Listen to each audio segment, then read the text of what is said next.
You know, there's nothing quite like a frozen trek through the wastelands. Northern part of Skyrim. This is actually one of the more, relaxing things that I've ever done in Skyrim. You know? Like, there's lots of inventory management in this game. You can spend time in your house, etc. But there's something very, very soothing about wandering through the tundra, you know, the frosty, snowy northern landscape of Skyrim, away from a town, just, you know, kind of, oh, hey, probably a farmer. Just, you know, wandering along the road out in the middle of the countryside, at least when you're not getting attacked. There's something very relaxing about that. Of course, at the same time, you can kind of be on end because you're wondering when the next mountain lion is gonna appear from around the corner and, you know, rip you to shreds, which has happened more than once. I frequently get ahead of myself. Vilcus, come on. I would one-shot this thing. Can you not? Oh my god. You need a better damn sword, Vilcus. That or better frickin' two-handed skill. Whichever it is. Of course, then again, like, I've got 2 different pieces of equipment that increase my damage by, like, what, 20-something% with two-handed weapons? So, yeah, I'm definitely hitting like a truck these days. But then again, at the same time, I'm a glass cannon. I'm an absolute glass cannon because I can't really take too many hits. So, I mean, and that's actually one of the problems that I have with Skyrim. And most Bethesda games overall, it's the idea that combat turns into a one-shot kill in either direction in a lot of cases. Either you end up getting one shot, or they end up getting one shot. There's not a lot of opportunity for the game, for you to... I think the best way for me to put it is that I really like games where if you put combat as a metaphor of like walking across a body of water. Like there's this body of water and most of it is just like, it's only ankle deep at best, but there are these pits. But you can't see through the water. It's like the water or the liquid that you're stepping in is 100% opaque. So like you're stepping through it, and then all of a sudden, you step into a hole and you're gone. Just like straight down to the bottom. And that's kind of the way that a lot of combat functions in Skyrim. You'll be fine right up until you get one shot. Which, I don't know, to me that's just really annoying and not that great. But at the same time, what can you do? I don't think this is what I'm looking for. No, this is Fellhammer. I'm looking for Driftshade. Over here. You know what? Let's just take a brief detour. I don't really want to go through this place, but since I gotta go past it as per what the compass says, I might as well just wipe these bandits out, you know? Is there? And of course, I'm getting good experience with my two-handed, and I get an opportunity, you know, to grab a little bit of loot in the process. Ow! What the? You little douche! Come here! Shot me in the face. Eat my hammer. Speaking of my hammer, I'm really getting fed up with having to use the... I mean, it's great to be using the same hammer for so long in regards to the fact that I haven't had to upgrade, and this has been such a good weapon, but it's really annoying that I've been doing all this... No, this is not what I want. You're alive. Come on, die. God, I got an arrow in my shoulder there. Oh. Anyways, it's nice to, you know, have such a good weapon that you don't have to worry about anything. You don't have to worry about upgrading it, but when you're doing so much looting and you never upgrade your weapon, it's even more infuriating. Garrison. I'm willing to bet that this is the boss chamber right here. Place doesn't look that big. Oh yeah, that's him alright. It's the bandit chief. Come on, guys. Soak up the damage for me. There we go. Bingo. Alright, chiefy. Oh, mine key. I guess the doors on the bottom level are locked. And I'd like to take a bunch of his stuff, but as it stands, I'm just gonna grab the... Oh my god, that's a glass dagger. I'll grab the alcohol and check the loot chest here. Assuming. This game just will not spawn a glass warhammer for the life of it. Right. So I'm not going to bother going through the rest of this fort. The mines below might have something useful in them, but I'm not going to bother because I've got Driftshade to go and check out. Again, not too thorough with the looting today. Let's be on our way. Just hop off the side here.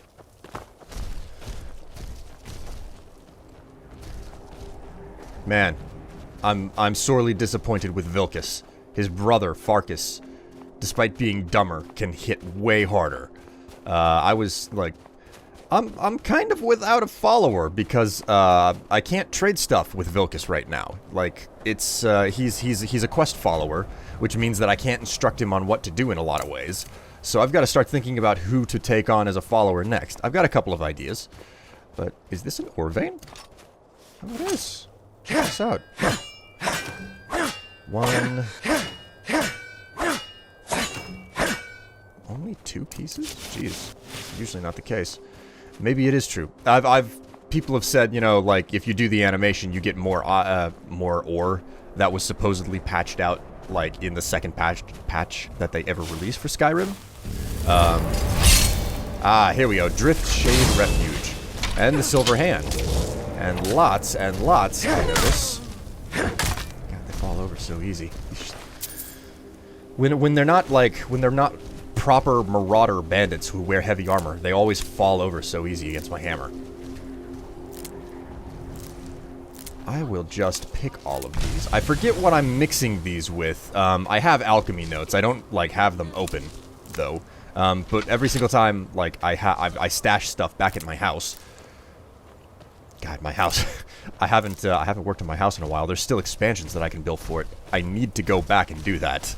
But snowberries make reasonable potions. I think they're fire resist potions. That you know I like to make and sell, and I strictly look at it in the capacity of, no, I use the snowberries to make potions because there's such an ample supply of snowberries if you just walk around anywhere in the snowy north of Skyrim. So. That is empty. Just a few more bushes here. Here we go. Come on. I see you. Come on. Collision. Ah, there we go. Alright, in we go. Okay, so this should be the last bastion of the Silver Hand. The option here is to wipe out the Silver Hand while I'm here.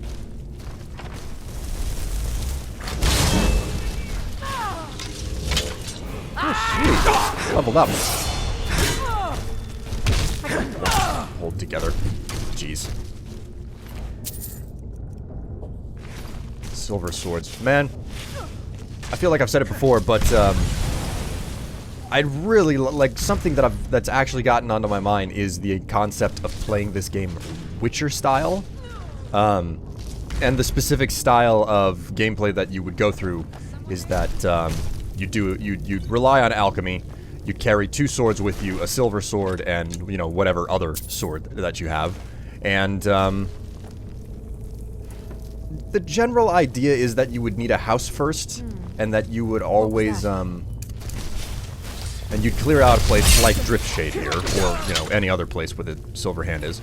Collect up all of the silver swords, and you'd also, you know, level up your smithing skill, so that you would always have a new sword to sharpen later on down the line.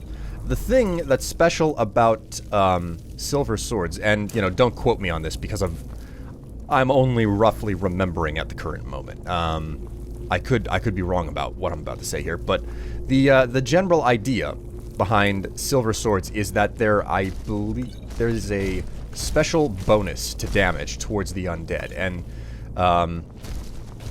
as well as werewolves. So whenever you cut, you know, like a draugr or a vampire or a werewolf, think those are all of the undead. If you cut any of those, you know, undead creatures with a silver sword, there is a plus 20 damage modifier, I think.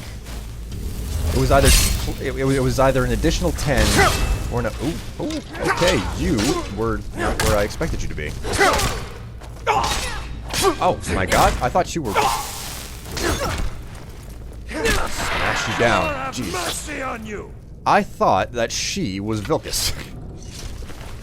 Got a little bit confused and afraid there. You know, it says does extra damage against undead and werewolves and stuff with silver swords, but the idea is pretty simple.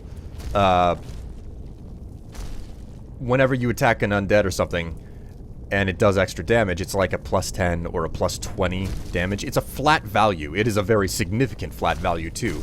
So, like, don't quote me on this, but I think that a silver sword, so long as you always have one that's sharpened up to a comparable letter, or, not letter, mixing in words from the book that I just picked up. If you have a sword with a comparable sharpening level to, you know, your strength as you stand in the game, a silver sword will always do more damage against undead than your standard weapon that has, you know, so much more damage. Now, like I said, don't quote me on that. I've never actually tested it myself, so I've only, you know, gone through wikis and whatnot and looked at the numbers and the details and been like, I think that it'll work this way. I'm fairly sure. It's one of the many gameplay styles that I would like to play in Skyrim one day. Unfortunately, doing, you know, the Witcher style, carrying 2 weapons around all the time, wearing light armor, and specializing in alchemy and smithing is not really all that feasible for me in this case. At your best. I think you can still enchant silver swords too.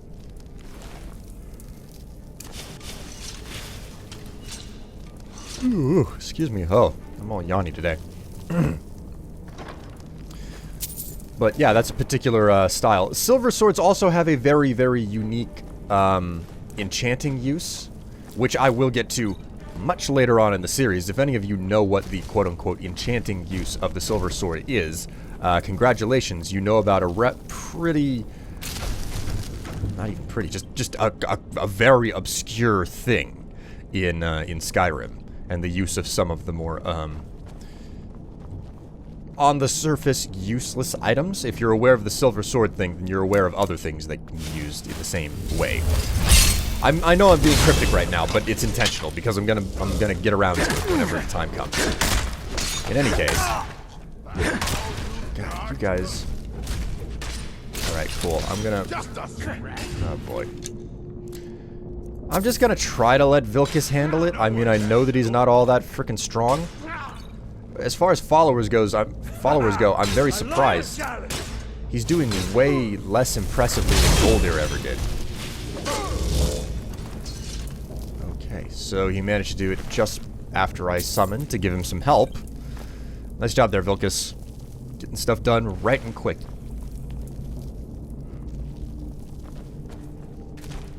Oh, crap. How did that even happen? I wasn't even looking at the frickin' bench. Right, well, now will I unseat myself. Oh, man. Looking at the boots on my character and the way that they fold over on the top, man, it reminds me of Amazon. So, for those of you who are completely unaware, I attend PAX South in San Antonio, Texas. It is the Penny Arcade Expose. So, it's a convention. It's in San Antonio, Texas. It happens every January, and that's like the one, that is the one convention that I always go to, because it's not that difficult for me to go, get to. That and the fact that it's a more chill, subdued con. Anyway, point is, I dress up, and some of you may or may not know that I have a particular style and or look for my Minecraft avatar. Haven't done Minecraft videos in a long time now, but nothing but food in this room. Haven't done Minecraft in a long time, but I wear a three-piece suit, red, like it's a black suit with a black vest, and a red shirt. So, last year, whenever I attended PAX South, I specifically went out of my way to get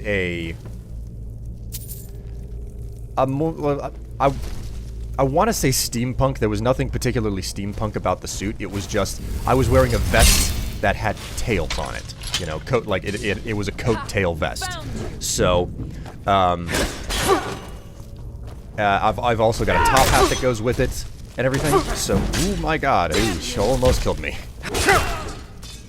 Watch it there, brother. Sorry there, Vilcus. So, ever since I did that, like, I spent a good whack of money, you know, basically putting together the same style suit that I wear, just with a very different aesthetic. Oh crap, did I just trap myself? Oh, well, look at this. So part of putting that costume together was getting, some appropriate boots, because it's, you know, supposed to be a particular period. So they're basically like knee-high boots, with belts on them. And what ended up happening was, after I bought those boots, Amazon is just like, hey, you like vintage boots. Maybe you'll want these other things. So, like, Amazon's trying to sell me pirate boots all the time, which isn't good, because I would love to dress up as a pirate. The question is it a good use of my money to buy pirate boots? Because then I gotta buy the pirate shirt. My god. Because then I gotta buy the pirate shirt, and I gotta buy the pirate pants, and while I'm at it, I probably gotta go and find a frickin' plastic sword to go with the whole ensemble. I might as well be just going Jack Sparrow full out. And of course I'd have to buy the tri-corner hat, and I don't know that my closet has the space to store that type of stuff. So, yeah, the boots that my character is wearing right now, on the rare occasions that I actually see the boots that I wear, that's what it reminds me of. How Amazon won't leave me alone about buying vintage, period footwear. Oh, man. Out of the way, Ice Brain. And no, I'm not talking about you, Vilcus. That's your brother. Your brother, Farkas, is Ice Brain. So here's a question. If we were spending so much time trying to figure out where the Silver Hand was and hunt them down and get their plans and everything, how is it that we know that the rest of the Silver Hand is all concentrated in just this one spot? How can we be so certain? Nothing in these cages. That werewolf can rot for all I care. Let's level up. This should be the last time that I take stamina. I'm gonna rotate back to Magicka in a moment. Well, not in a moment, whenever I level up next time. And I haven't really done anything with alchemy lately. This is severely underpowered, so let's pop that. And I want to try to get my level up, my alchemist level up again before I level. I want to increase my alchemy skill. Ooh, I don't even have my freaking shield up, man. There we go. Not doing a lot of damage there, ice cubes. Bingo. But I want to get my alchemy skill up further because, well, I mean, I don't even know that it's going to be all that useful. Because I remember, like, being one-shot killed in this game, as far as memory serves. There weren't that many enemies that would do it to me, outside of Draugr Deathlords, and Falmer.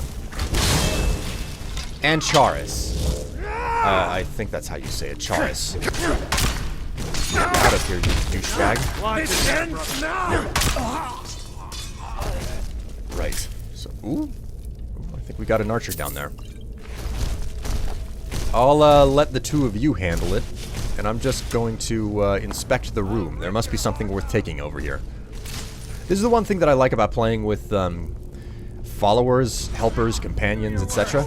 Because they can do the fighting for you while you are busy, you know, looting. And it speeds things up. It speeds the game up a whole lot to let someone else do the fighting while you loot the room. Die, damn you! Give up! For God's sake, Vilcus, you are useless. Lord have mercy on you! I hit him twice and he falls over, Vilcus. You need to work on it. You are not a companion by my standards. For God's sake, man. Whenever Farkas said that he had the muscle and you had the smarts, I didn't think that he was being that honest. You have so little muscle, Vilkas. So little. Alright. There's nothing over here. I'm get the feeling that this is the boss chamber. Specifically because of my, compass.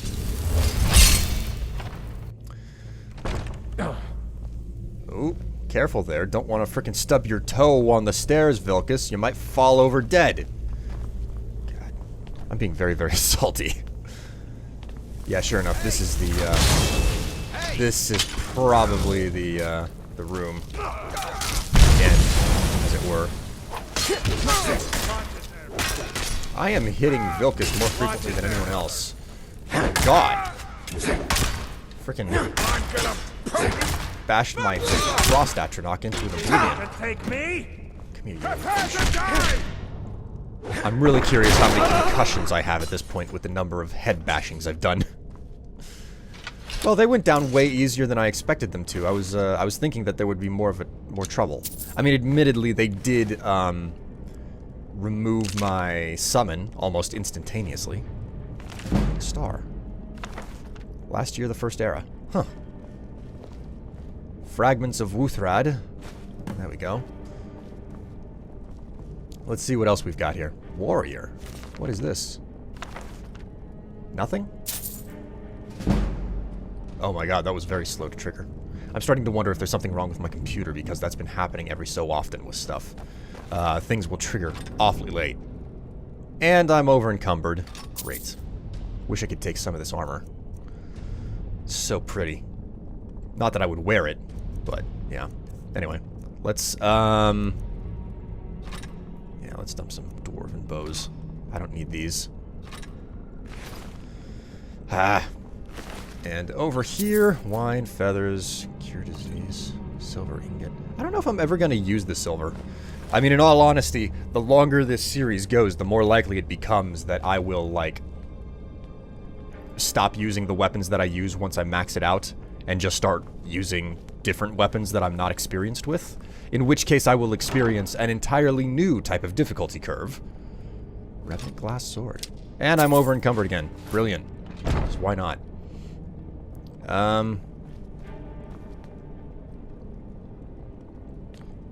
Okay, I think that's everything.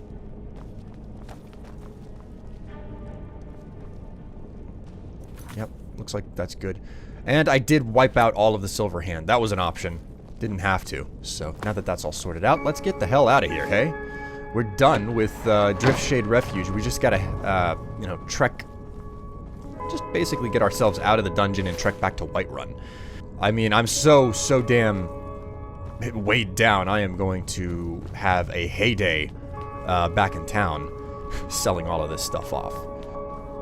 But in any case, back to Whiterun.